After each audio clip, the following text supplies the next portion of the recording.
The internet is filled with tons of data that you can use for data analysis and reporting. Some websites provide things like API endpoints or Excel sheets for you to connect your reports directly into their data.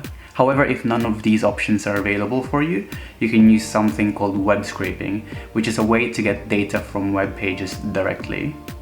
My name is Fernan from Solutions Abroad, and let me show you how you can scrape data from websites using Power BI. Let's take this as an example. I have this list of English boroughs in the Wikipedia website. We would need something like this, for example, if we want to categorize boroughs into counties for a London boroughs report. If you haven't seen it yet, I show in that video how you can create your own Power BI report using open source data. Select Get Data from the web in Power BI and paste the URL of the website. You can see that the preview already lists out all of the available tables in that web page.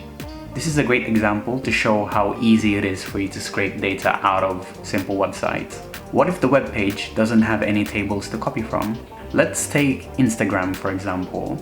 Let's say you want to scrape some basic data from an Instagram page, say the number of followers or the number of followings or the number of posts. From here you would do the same thing. Select Get Data from Web in Power BI and paste the Instagram URL.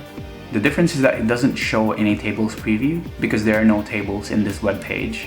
You can suggest Power BI which data from the web page you want to scrape. You can use this by using a button called Add Table using examples. From here we want to look for some elements in this table that we want to scrape, like the number of followers, number of following, or number of posts, and type them in the table below.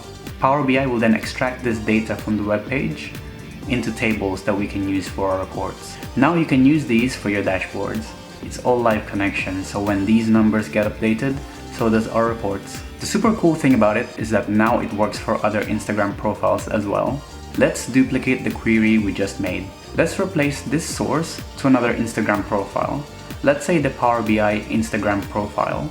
As you can see, Power BI already knows which data it needs to extract. This work scraping method works with a lot of websites, so I suggest you play around to see what types of data you can get. And that's it guys, give this video a like if it helped you in any way. If you want to keep learning Power BI, subscribe. I'll upload weekly videos in this channel. Any questions, comments or feedback, get in touch with any of the social links below. Thanks for watching, see you next time.